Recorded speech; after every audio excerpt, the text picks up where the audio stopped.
All right, and we're live. Time for another episode of Get On Code, the Fly Guys show. This is going to be an excellent one. I got my man Dan Tres Omi. Salute. How you doing, bro? Peace. I'm good, man. How you doing? Man, things are beautiful, but it's time for us to make sure we get everybody else on code. I want to start off with a couple of announcements. I want to salute Jason Black from the Black channel from the Black Authority. That's his YouTube channel. A few weeks ago, he put up this sign in Louisiana. Or was it Louisville? Oh, wow. Louisville, Kentucky. Yeah, he put this up in Louisville, Kentucky, using some of the money he crowdfunded from Louisville, Kentucky, and the other came out of his pocket. Jason Black is the brother who did 7 a.m., Gentrified, Race Wars, some of those documentaries. Really strong brother. He's really strong on YouTube. He just cracked 100,000 subscribers, so salute to him. A week later, Sister Oprah put this up in Louisville, Kentucky. She put up 26 of them. Wow. One for each year of her life. So there's been a lot of pushback on Oprah saying that she's a Black Power pretender, that she's I'm glad whatever she is, if she's on code or not, that she put this up is some action. She put this up, so I want to salute Oprah Winfrey. Just real quick, what trips me out is that we always say that celebrities don't do enough, right? And then when they do something, we got an issue with it. And I'm kind of like, you can't win, right? You know what I'm saying? Like, we want her to be more pro-Black, et cetera, et cetera. And then when she does something like this, we want to like negatively critique her. And I'm like, you can't have it both ways, man. What y'all want? Like, so shout out to Oprah for this, for real. Yeah, salute, hip hop salute to Oprah for that. So today we're going to kind of focus not just on Breonna Taylor, who is definitely one of our focuses, but we're going to focus on all of these sisters. So you can find this online. This is a meme that has a listing of a lot, not all, but a lot of the Black women who were killed by police interactions. And a lot of them don't get the shine, and which is kind of the reason we're having our conversation today. So I want to say power to the sisters out there. I had to shoot my favorite sister other than my wife and my mother. All right. I want to salute IamLeaderWe.com. So IamLeaderWe.com is one of the sponsors for today's show. She does microblading. Her firm does microblading. You can see the before and after pictures now. So yeah, LeaderWe.com. IamLeaderWe.com. It'll get a chance for you to see all those great microblade work that she does with her firm. She's a beautiful sister, as you can see. This is a picture of her on the right. Beautiful sister on the inside and the out. Beautiful sister on the inside and the out. Our second sponsor for the show is tallyandtwine.com. Tallyandtwine.com. They put out watches. I'm proud to say that they put out watches that are manufactured here in America, so we can say made in America. They're made here in the Hampton Roads area. I know you don't live here anymore, Dan Tres, but you used to be here. So they come out of Portsmouth, Virginia. So they're made in Virginia. They're made in P-Town. And you can see a picture of the founder, his beautiful wife and his beautiful daughter at the bottom in the picture. And they have a great YouTube channel. So we can say it's Black owned as well. So made in America, made in Virginia, made in P-Town, Black owned and operated. So if you don't have a Tally and Twine watch, you need to get one. They have beautiful watches for the men. These are nice, really attractive, nice and masculine. Yeah, those are hot, right? Yeah, I'm gonna have to cop one for my 20th anniversary, man. It's on. Okay. Yeah. Well, you know what's wild, when you're speaking about anniversaries, my wife purchased one of these for my birthday and gave it to me on our anniversary. And I love it, man. They have sexy, nice ones for the watches, so you can get one for your Tune Day as well. So you can get one for your anniversary and one for her as well, Okay. And here's the watch that I have. Wow, that's the nice. Black on black. Yeah, it's real nice. And they're all under $500. Wow. All of them are under $500. So tallyandtwine.com, check them out. And of course, I have to promote my services as well. I have the credit repair, tax resolution, debt consolidation, and I just recently, within the last 2 months, got into private money lending. So people who are doing real estate investments across the United States, I can help you with some private money lending. When the banks won't lend you money, I'm sure I have a solution for you. So check me out. The information will be in the chat. It'll be in the description box. We brought this up in our last talk, and I wanted to kind of revive it. For every black woman who reports rape, 15 don't. Sisters, we need you to speak up. Jaguar, I think it's a Jaguar Wright, recently stated that she was sexually assaulted by Common. Yes. Yes, she did. I'm not sure how to take that. I'm still kind of reeling. I want to see how everything plays out. So the fact that Jaguar stood up and said something went wrong when she had a relationship or interactions with Common is an example. So sisters, if anything goes wrong, if something was uncomfortable, if you're raped, if you're molested, if you're assaulted, we need you to speak up. It's time. We're going to have your back, sisters. We're going to have your back. Any thoughts on that, Dan Tres? I saw both videos, and it sucks that everybody's looking at the video and they're just gonna walk away with she's just being bitter, or there was a lot of, I hate to use this term in this context. There's a lot of tea that she spilled in those two videos, and I think people are more focused on the tea than the sexual assault allegation. You know what I mean? And I think that it's unfortunate.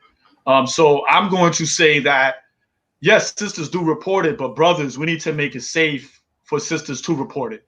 You know what I'm saying? Because there's a lot of pushback on her for that. And for women, there's always, there's a lot of dangers to coming out. You know what I'm saying? There is a lot of dangers. So we also have to make it safe for them to come out. Because it's not just because they don't want to report, it's just that we don't make it safe for them. You know what? I'm glad you brought that out, making it safe. You know, one of the reasons that in our neighborhoods, the ones that have, higher levels of crime, some of the reasons that we're not able to report the crimes that happen is because fear of retaliation. And it's not just fear of retaliation from the criminals. In some cases, it's fear of retaliation from the officers as well. So, and then we got to deal with the families of the officers, of the criminals, and then those. So there's a lot of fear of retaliation that prevents people from coming out on all types of crimes. So we definitely need to make it safer for sisters to come out when there's a crime against them. We got to let them know, sisters, we got your back. But let me take it a step further. I'm glad you brought up the families, because if you, and that was my issue. That's what I talked about in my podcast about the statistics you put up. I talked about how if all these women are being sexually assaulted, right, then there's a lot of brothers that are doing the sexually assaulting. You know what I'm saying? So what's going to happen is, if a sister comes to me, and this has happened before. The sister comes up to me and says, hey, so-and-so did this to me. A lot of times that's my man. A lot of times that's my uncle. A lot of times that's my cousin. A lot of times that's my frat. That's my capoeira student. That's someone I usually love and care for. So it's not even a safety issue. It's just the fact that I got to kind of like turn my man in. You know what I'm saying? So and that's going to be the reality of it. The reality of it is that these women are not being sexually assaulted walking down the street. They're being sexually assaulted by people that we know and love. They're being sexually assaulted by people that we hang out with, by our mentors, by our uncles, by so on and so forth, by our older brothers, our younger brothers. And we're going to have to, that's a reality that we have to live. We have to say, hey, you know what, my man, you need to answer for this. And I think that's what it is. So if a sister comes up to me and says, yo, your man did this to me, 9 out of 10 times, I'm not going to believe her, because I'm like, that's my man. He wouldn't do that. You know, when I needed to eat, he put food on my table. When I needed money, he put money in my pocket. When my car broke down, he came and scooped me up. So that's the reality of it. And that's what we have to really, when I say hold ourselves accountable, these are the things that we have to do. Yeah. So, hey, Jaguar Wright, we salute you for coming out and spilling the tea, as well as describing and saying that you were assaulted. Hopefully, we're going to provide you with some safety. Um, Hopefully, we're going to provide you with some safety. I wanted to salute the guest on the show. He's not really a guest; he's one of the platformers. But I definitely wanted to highlight what Dan Tres is doing. So you can check out Dan Tres's podcast. It's called "Where My Killa Tape At." It's on SoundCloud, but where else can they find it, bro? Apple Podcasts, Google Podcasts, and Stitcher, and also on YouTube. I put some of the older episodes on YouTube. All right, so wherever podcasts are found, you can find Dan Tres with Where My Killa Tape At. He had a really hot one that we dealt with misogynoir and gaslighting. And I tell you, I've gotten a lot of good feedback on episode 103. Yo, salute for getting over 100 episodes. That's a success in itself. Yeah. Thank you. So if you like to, sisters and brothers, check out Misogynoir and Gaslighting. It was a great episode. I want to salute again Oprah, because she put Breonna Taylor not only on a billboard, but on the front cover of her magazine. And from what I remember, the only person who's ever been on the front cover of O magazine has been Oprah. Yep. You're right. You're right about that. I want to salute another sister. This is Dr. Venus. One part Stanford, one part street, all parts authentic. She has a show on Amazon Prime. It's called Hot Mess Millionaire. She has a platform called Hot Mess Millionaire. She has an excellent podcast called Hot Mess Millionaire. And the reason I'm shouting out Dr. Venus is because she had a post on her Hot Mess Millionaire podcast. Well, actually, it's the email that she sends out. And it talked about whose life mattered more. George or Breonna, whose life mattered more. And you can find that on Facebook. There's a Facebook Live video where she chats it up. And in that particular episode, or actually on that email, she said that while we celebrate, what's happening with AOC, why do we march, protest, and even riot for George Floyd, Rodney King, Michael Brown, but not for Sandra Bland and Atinia Jefferson and Grace and some of the other sisters who suffered violence at the hands of police or others? And we're celebrating and we're fighting, we're rioting for, the brothers who've been hurt, but not so much for the sisters. And I have to admit, when I first read it, my first thought was, what happened to George Floyd was right there in our eyes. We saw it happen. We saw him die. It was so much more egregious than what I was exposed to with Sister Breonna Taylor and with Sandra Bland. And it was right there in our eyes. And so my first thought was, you know what? We value, like the sister who just commented.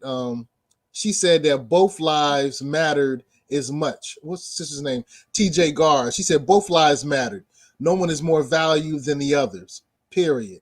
So that was my first thought.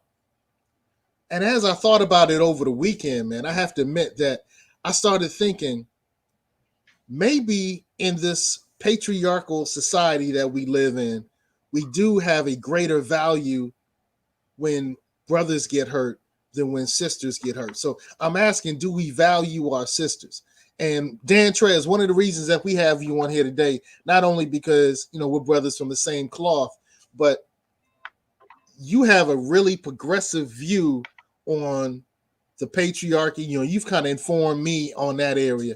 When we talked about being conscious back in the 80s and the 90s, your consciousness moved simply from Black consciousness, Afro consciousness, the African diaspora, to consciousness on how everyone has been really impacted. Then you really kind of focused down on misogynoir in a way that I didn't and others didn't. So do we value sisters as much as we value the brothers?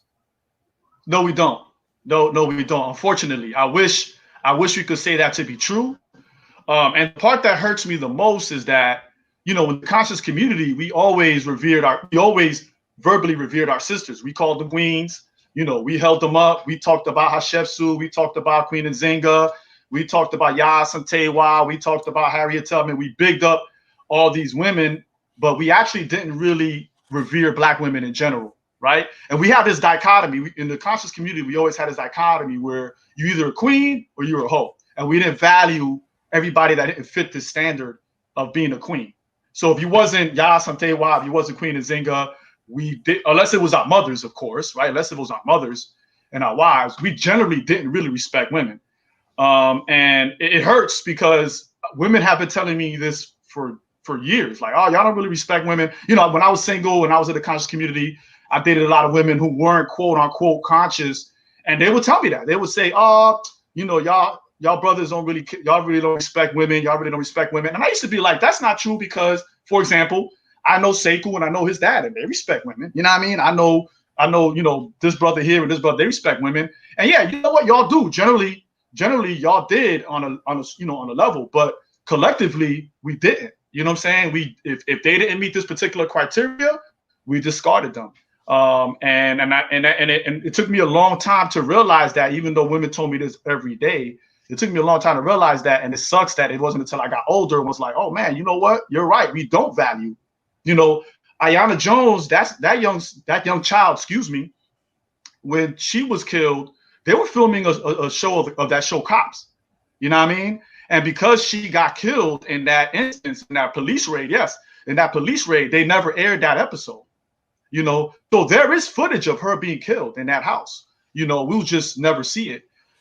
So like, you know, but you're right. We don't.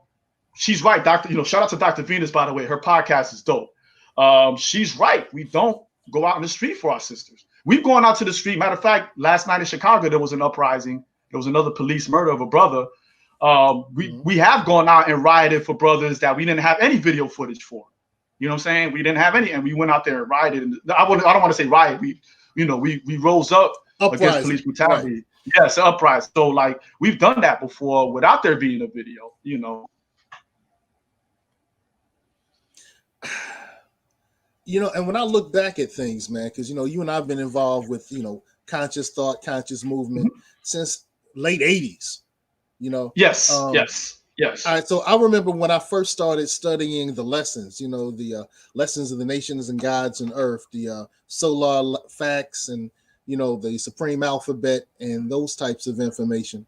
And we would talk about the sister only having, you know, 6 ounces of brain matter, and the brothers having 7 ounces of brain matter. And I would say that don't make sense. Yeah, and I can never get anybody, that I can never find anybody who could really demonstrate by weight that men had more brain matter than women. And then, you know, I'm a psychology major from Hampton University. I mean, Hampton University. And, you know, we learned in my studies that it really wasn't the weight or the size of the brain. It was how many folds, how many creases, how developed that brain was that really mattered. So every time you learned something, your brain became more defined. You know, there were more synapses that were developed. So it wasn't necessarily which one had the bigger brain. It was which one was more developed, you know. And so when I heard that, the brothers got 7, sisters got 6, it just never sat well with me.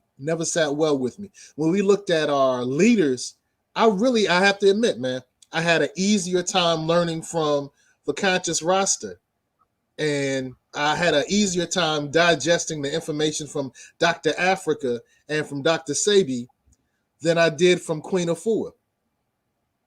I'm glad you brought that up, because a lot of people, Dr. Sebi's a charlatan, but the fact that Queen Afua is still alive and doing work in her community, right? Because Dr. Sebi ain't do work in our community.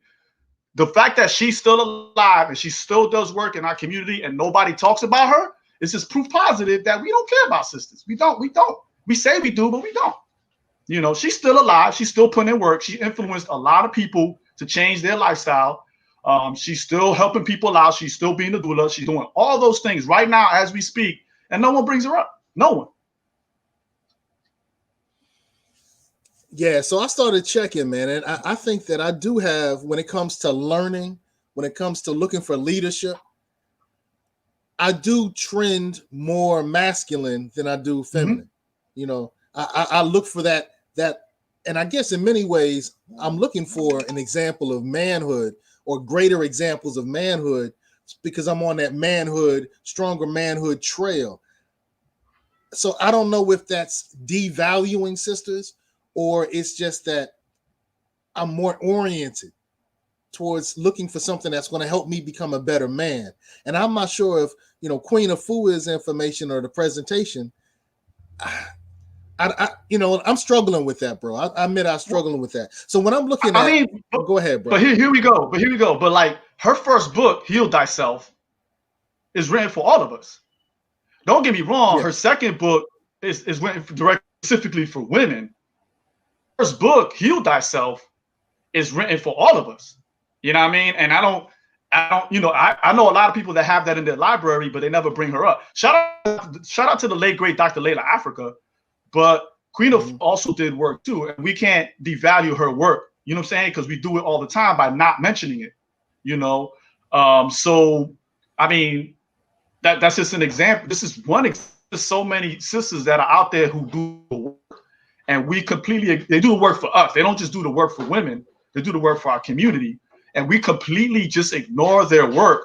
And you said something that was very important, because when I thought about Talib Kweli and the situation that he was just in, I was like, first of all, he's supposed to be like a standard of how a rapper should be, right? Let's just be real, right? And when I look at like where he came from, he studied the same books that you and I studied. He went to the same lecturers. He supported the same people.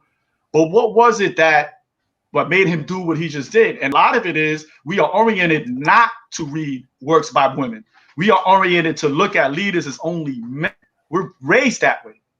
We're literally raised that way. So a woman could tell us do X, Y, Z all day. We'll ignore it. But if a man says the same information to us, we're more apt to listen to it because we're just oriented. We're raised that way. The patriarchy is not in our DNA. It's just how we're oriented in it.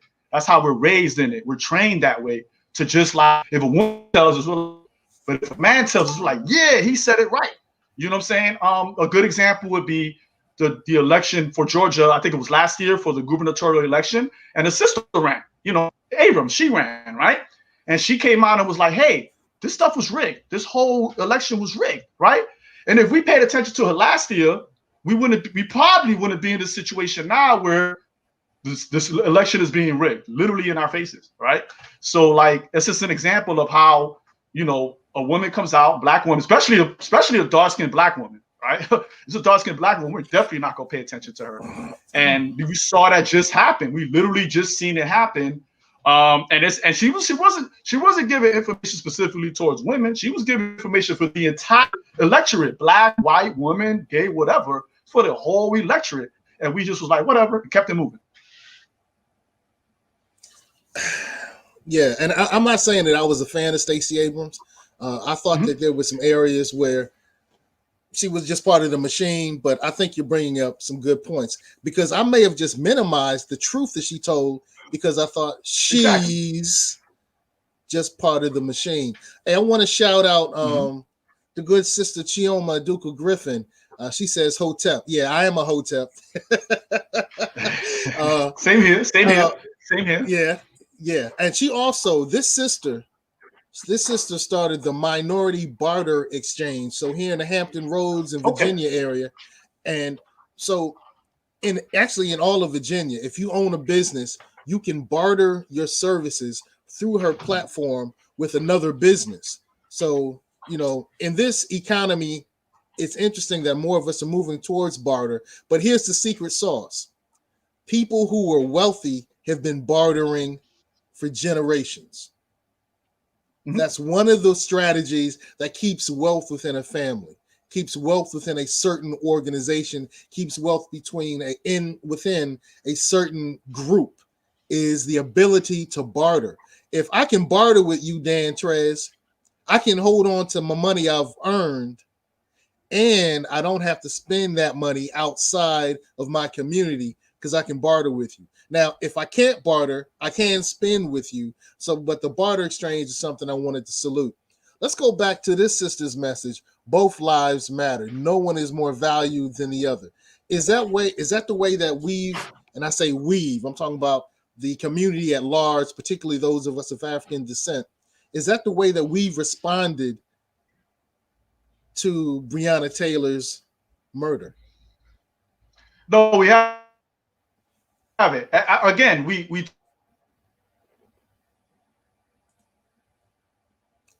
You went mute there for a second. But our actions speak louder than our words. We talk a good game. When we say Black liberation, when we say, I'm sorry, we talk a good game, but our actions speak differently. You know what I'm saying? So like, we'll say that when we say Black liberation, we mean the entire Black community, but we don't mean that. We really don't. And I mean, here's a good example, right? Let's look at the Black Panther Party, for example, right? At one time, there was a woman who was in charge of the Black Panther Party, Elaine Brown. But we don't talk about her. We only talk about Huey. Elaine Brown is still alive. She still teaches. She's a professor in California. Like, she's still alive. Like, she's still like accessible, but we don't talk about her. You know, another example, Angela Davis. Angela Davis has been talking about being a prison abolitionist for decades. You know what I'm saying? Now we're talking about it, you know, and it's just, but these people were around since the 60s. But when we talk about leadership during the 60s, we don't even mention the women's names. So again, we talk a good game, but we're not really doing that.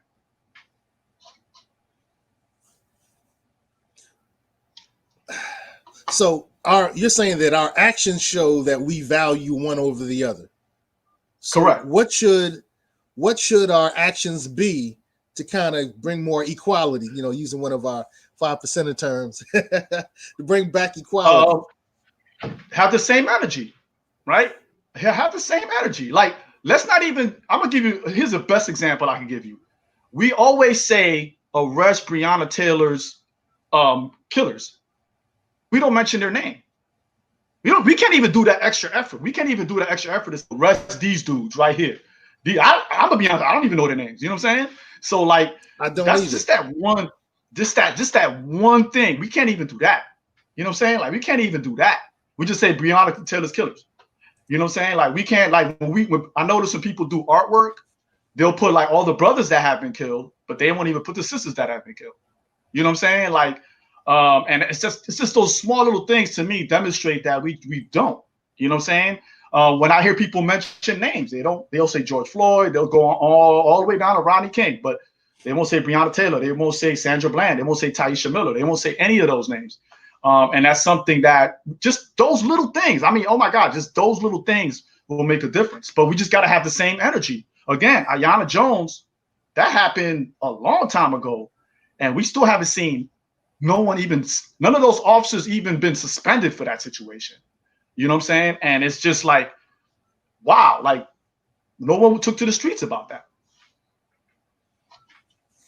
And you know what's interesting? When we do go to the streets, I'm starting to see that it's really, in many cases, not all cases, but in a lot of cases, and it's a salute. This is a salute. In a lot of cases, it's the sisters who are out front.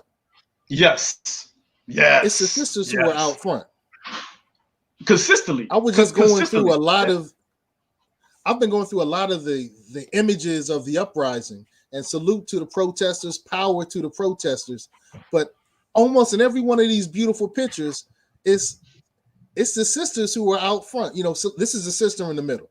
Just I didn't recognize that at first, but she's a sister in the middle who did the John Carlos. So it's the sisters who were up front. Mm-hmm. And it's been like that. It's been like that for the longest, for decades. But we only big up the men.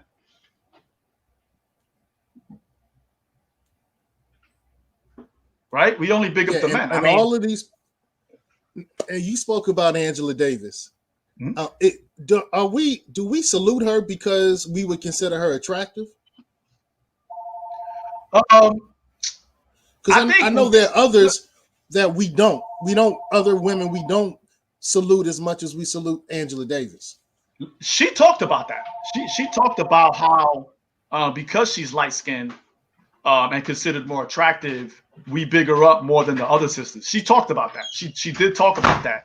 But yeah, I think, but it's because like Angela Davis presents a particular aesthetic, you know, the afro, you know, the power fist, and notice that again, she's still alive, right? But we only pull up pictures of her from the 60s, right? Like she's still alive. Why are we not posting pictures of her now? Like, you know what I'm saying? So yeah, you are right in that respect, where the aesthetic is there, that she's quote unquote more attractive. So there is a light skin privilege when it comes to that. Yep, the sisters have always been out there in the forefront. Black Lives Matter was started founded by 3 sisters. Like I could go on and on. When we talk about these movements, we only put the men up in the front. Well, you know, you just brought up the aesthetic piece. So salute to Sister Rosa Parks, who is in this photo. It's interesting that while Claudette Colvin, a few years before the NAACP pushed Sister Rosa Parks into the forefront, they had the opportunity to do the same thing with Claudette Colvin, but they didn't. And the aesthetics had a lot to do with the reason that they didn't use Claudette Colvin as an example. Now, I've often said that maybe they weren't ready when Claudette took the steps by herself, because the NAACP and some of the other organizations, they orchestrated the second time that Rosa Parks made her stand on the bus. They orchestrated the second time. After she did it the first time by herself, they later orchestrated the second time, which is the one that really got the national presence. So I've often wondered, was it simply because we didn't know about Claudette until after it happened, and that, you know, we weren't organized around what she was doing as one of the reasons? But she was also young. Was she pregnant too? She was pregnant, yeah. I think Yep, she was pregnant. So she was a pregnant teen, and she was of darker hue than Rosa Parks. Yes. So yes, when we value sisters, we, like you said earlier, we value certain types of sisters. You mentioned how we would say sisters are either queens or hoes, and we never celebrated or even recognized the ones in between. They were either wearing 3/4 of cloth, as we learned in lessons, or they were wearing nothing. And of course, I like them all. But same here. I love them all. I love them all. Yep, I love them all. Yep. But when it comes down to Breonna or George, like the sister stated, you said our actions have demonstrated. It's not what we're saying. It's not what we're talking, but our actions have demonstrated that we supported George more. And there was a sister in The Nod. The Nod is another podcast that I follow. And the question was raised in one of their recent episodes, which actually dealt with George or Breonna as well. And the sister said, well, even though there wasn't any footage that's been released about Breonna Taylor's execution, because there is possibly some video. There's possibly some video, just has been suppressed. You know, some of the videos by her neighbors have recently come out and been released, but the video that may have been recorded by the officers is still suppressed. You know, it's interesting. It's no snitching when it's in the community, but when the authorities don't release something, it's on a need-to-know basis. It's protected information. You know, there are legal terminologies that give it more value. So we even, you know, the authorities show that they value themselves more than they value us by the terminology that they use. But the sister was saying that even though we haven't seen any footage on what happened to Breonna Taylor, there's been footage for all the other sisters in that afro that we showed, for all those other names. So there's plain video that's been released, and we saw that, and we still haven't risen to the experience that we experienced with George Floyd. No, and I agree, and I think what bothers me the most is that, you know, just to deal with the idea that, oh, but we don't have any video footage, that's why we haven't gone out there like that. But I thought Black Lives Matter, right? And even though we know that the police continue to lie on every conceivable level, whether they're talking about somebody putting tampons in their coffee or not, we know that the police continue to lie consistently, right? So if this brother's telling me, yeah, they came into my house and they killed my girlfriend, we should be like, yo, let's go out in the street. I believe you, brother, because we know it's true. We know it to be true. But for some reason, when it comes to Black women, even with the COVID situation, we have to come up with all these ideas, to all these excuses to validate why we should. We have oh yeah, well, we have footage, check. We have witnesses, check. Neighbors, check. Like, it should just be like, yo, we know police brutality and police suppression of Black people exists. We know it on every conceivable level. I don't need to see any more proof. You know what I'm saying? I want to see these people go to jail, and I think that when it comes to Black women, we have to have all these things to validate. Going back to sexual assault, we have to have, well, I need proof, I need this, and I need that. Well, it can't be him. It can't be him. And we got to have all these things in a row so that we can believe Black women. And it's frustrating. And I'm pretty sure it's frustrating for Black women. Yeah, when I look back at the situation with Sister Breonna Taylor, and so the first police report said nobody was harmed, but she was Correct. shot 8 times. And her boyfriend shot back at a police officer. Well, he responded. He didn't know if it was a police officer at the time.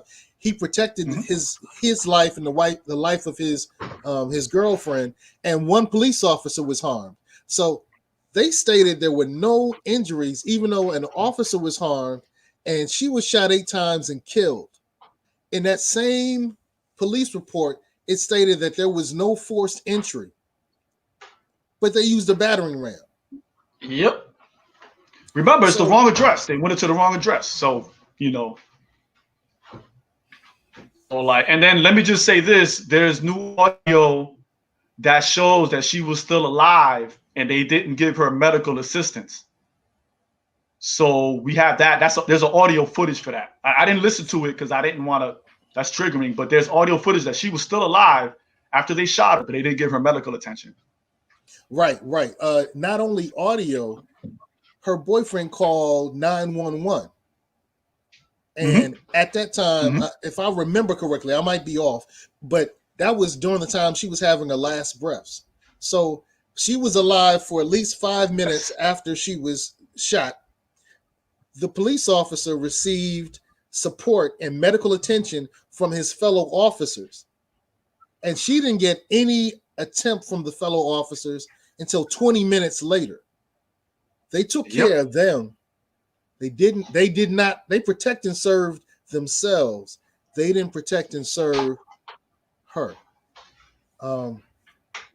So I guess, I'm all about solutions, and the Fly Guy show Get On Code is always kind of focused on solutions. So we've used the term post-traumatic slavery disorder. Was that Joy DeGruy that coined that phrase? Yes, she did. She did. Shout out to her. Shout out to Joy DeGruy. So if we're struggling through post-traumatic slavery disorder, how do we address this so we start addressing and supporting our sisters more? Earlier, you stated we need to keep that same energy. So, all right, let's see. We have, before we address my question, we had a question come in from one of the viewers. I'm a little reluctant to put this up, but I'm going to do it. All right.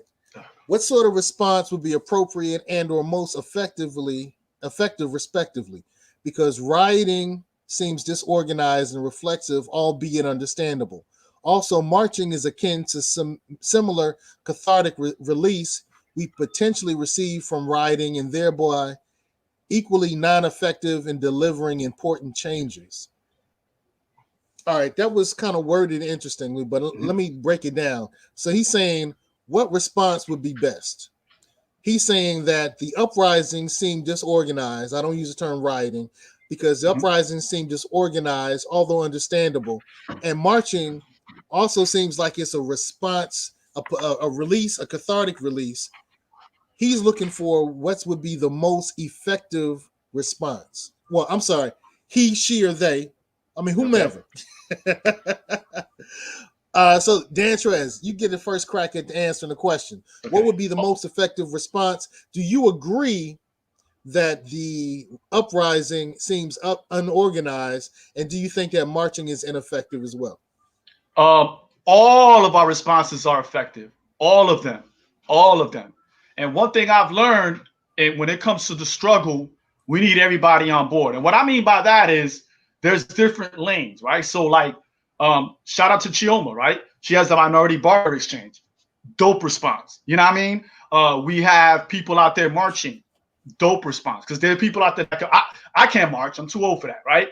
But there's people that can do that, right? Do we need people to do what my man called political education classes? We need people that are doctors and nurses to help people out there, right? We need people that are lawyers. Every response is what we need. And look, I may not agree with marching, but that's still needed, because if that's the case, then we need to stop talking about Martin Luther King, right? So like all of them are effective. We need everybody on board. Whatever lane that you're in, I need you to get in that lane and put in that work for your community, because we need everybody. And we can't. And one thing we should not do is we should not denigrate other people's lanes, right? So Seko, you're about business community uplift. You're about educating our community about money matters and stuff like that. We need you. And no one should ever say, well, Seko, what you're doing is not effective enough. No, we need you. We need to keep our money in our community. We need to support Black businesses. We know that. So what you're doing is dope. That's the lane that you're in. We need you to work that lane. And whatever I could do to support you, I need to be doing that. And that's how I look at it. All right. You know what? Interestingly enough, about 3 years ago, I was sitting down and I was meeting with some family members over dinner. I want to say it was Thanksgiving dinner. And somebody said something about what we can do to improve things in our community. And one of the guys, one of my cousins, said, well, I'm not going out there and marching. That stuff never does anything. You know, marching, that's played out. That died out in the 60s. It's never been effective, and I'm not wasting my time to go out and do any of that. And I looked at him and I said, bro, I don't think you understand the totality of the strategy. He said, well, Dr. King got shot. What did that accrue? You know, and I was like, look, bro, you don't understand the totality. Marching is bringing awareness. Now, after you bring awareness, or while you're bringing awareness, there are other strategies that have to be employed. So these other strategies are being employed while you're marching, after you're marching, before you're marching, whenever it happens. As long as the other strategies are employed, it's an effective part of it. So when I look at things like I'm taking medicine, all right, and I'll take vitamins. All right, so somebody might say, well, don't take the vitamins because they're not really doing something. The medicine's doing something. And now, Dan Tres, I know you're not necessarily pro vitamins, but my point is, the vitamins, even though they may not be super effective in bringing me to equilibrium and bringing me to perfect health, they do help in a situation. And then I can take other steps to make sure. I can take exercise, I can take better diet, I can take sleeping more, I can take meditating, and I can look at Western medicine, or I can look at herbal medicine, I can look at natural remedies, but the vitamins are going to help a little bit, and we're not going to be as effective if we take that little bit out of it. So when it comes to marching, it's effective. It brings awareness. Is a fact. I mean, the fact that there are marches and there are awareness strategies happening all over the globe as a result of the few, the few uprisings that happen here in America, demonstrates that awareness is rising. And look, I've had colleagues and friends and peers who've said, you know what, I never really thought about privilege. I never really thought about if everybody was receiving the same level of treatment from our authorities. I never really thought about it. I just assumed since my life was okay, that everybody's life was okay, and that you guys were arguing and complaining about nothing. But now I see it, and I'll be able to look back. So look, the marches that bring awareness, that's the promotion strategy. When you open up a business, you have to have something that you're selling, but then you have to promote it. And the marches are promoting the concerns. All right. I'm sorry, I said brother, I'm assuming that. The commenter brought up riots. I use the term uprising. If we look at the history of our United States of America, I did say our United States of America. You look back at the Boston Tea Party when these founders hid themselves, acted like our indigenous people. That was a B move, by the way. That was a B. So they were like, we're going to have an uprising, but we're going to blame it on the indigenous people. You know, that's something that you've seen throughout American history, where a white person would do something and they would blame it on the black and brown people. So it started way back then. But look, in the Boston Tea Party, there were people whose lives were lost. There was property that was destroyed. And after that, you had the Boston Massacre, right? Wasn't it? I may be mixing my times up, but they were closely in that same time period. So my point is, America has had a history of uprisings, which has allowed us to move towards a better union, a more perfect union, using the terminology. Those uprisings have led to a more perfect union. So you can't tell me that a strategy that has helped America move from being the depriving, demeaning, and impeding place that it started off to being, to a place we have greater freedoms now. I recognize the change that's happened in America. And a lot of that has happened with the various uprisings. So I would say that Danny's, his message that all strategies are effective. I salute that. I truly put all my support behind that. So that's my response. And I want to continue. I want to continue with that discussion of, what can we do? Number one, recognizing that all lanes are effective. But again, going back to what I was talking about earlier, what about Tyler Quelly? And I was like, we come from the same camp. What is it that we can do?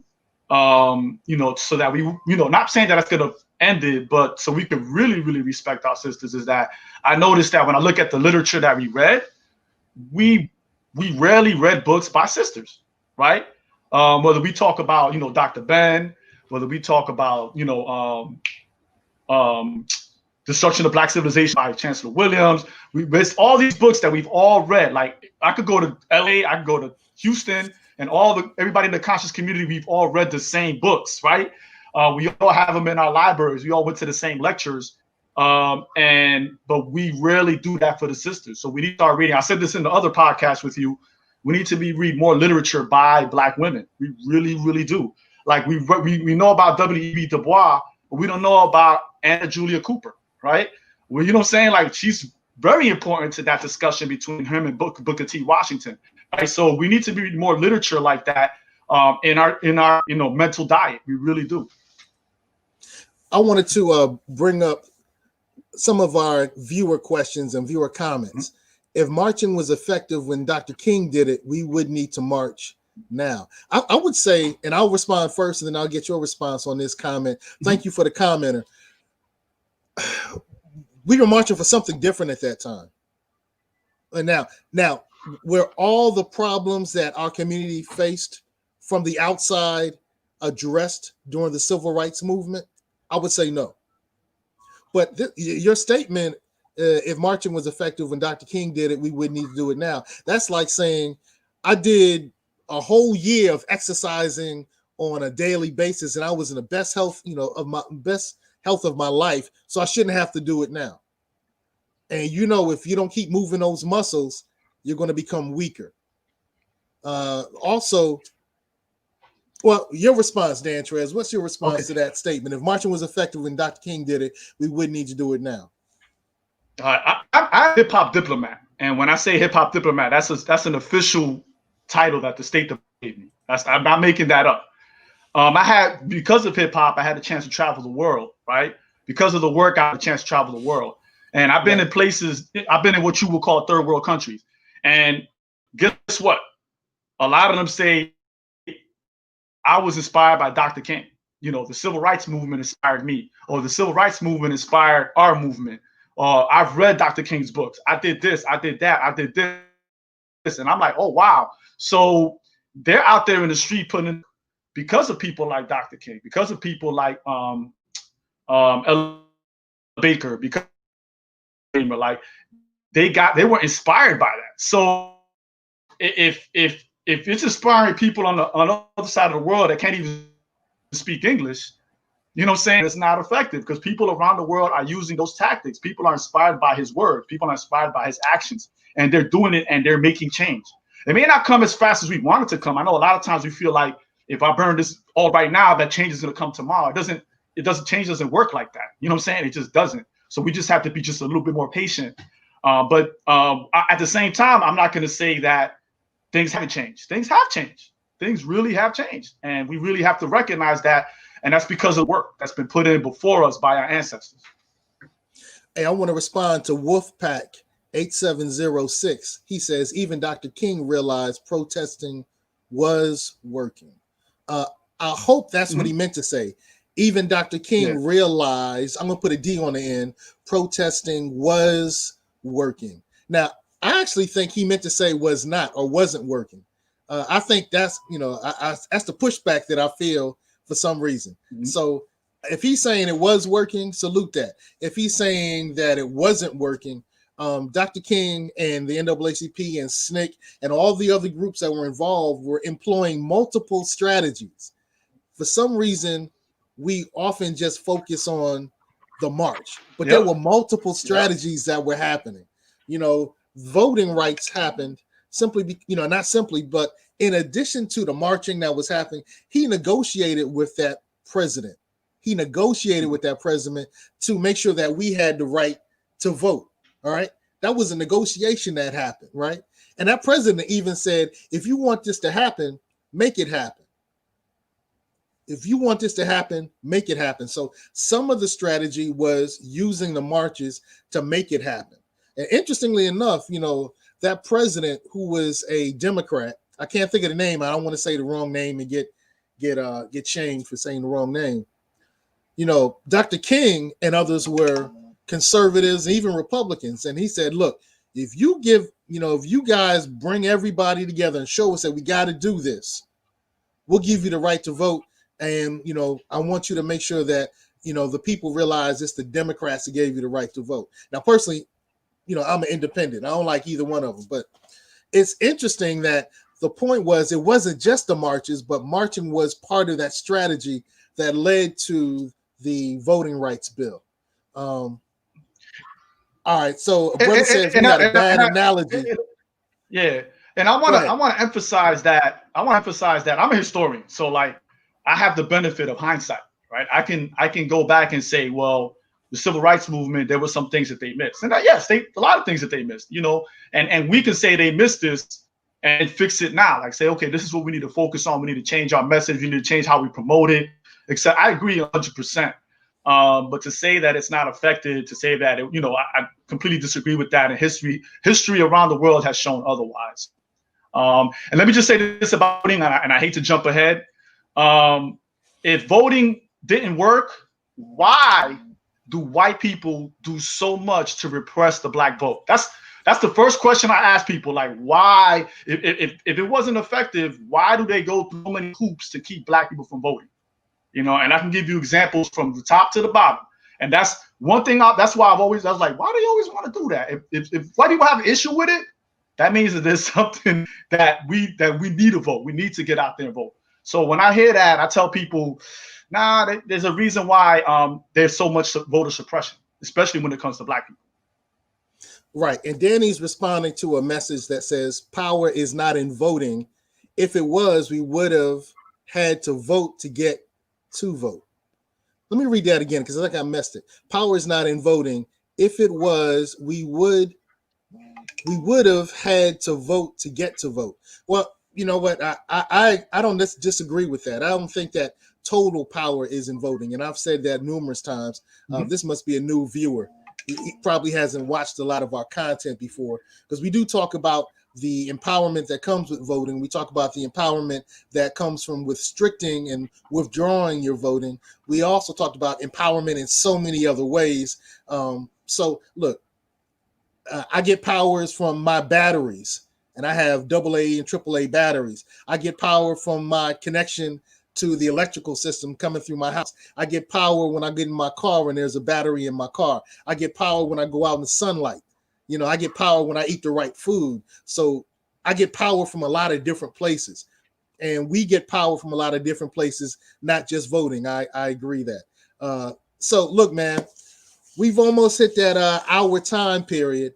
I want to bring up one of the statements that one of the viewers stated. He said, "Simps like you two clowns need y'all blanks kicked for this divide. Trying to say brothers are fighting for black women is a lie." Well, I guess we're both saying that brothers need to fight more for black women. We are. Would you agree with We that, are. man?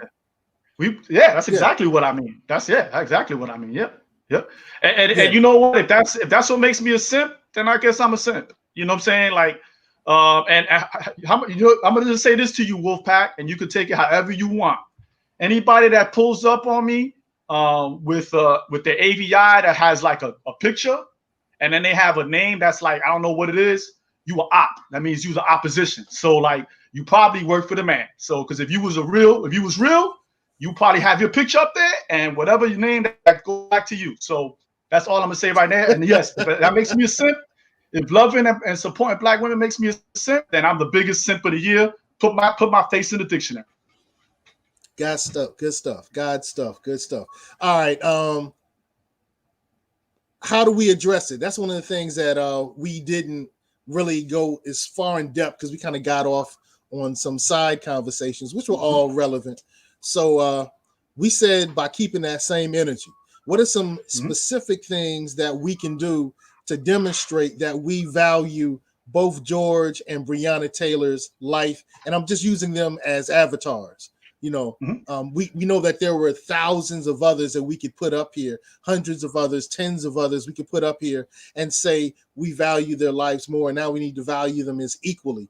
But, you know, what are some, and I'm going to give maybe two, maybe you can give two. What are some specific things that we can do to make sure that we value both of our, you know, the lives of all of our people? I'm going to give you two things. The first one is listen to black women. Please, let's listen to black women more often. And the second thing is, I say this all the time, read more literature by black women. Those are the two things I'm going to say right there. The two things I'm going to say is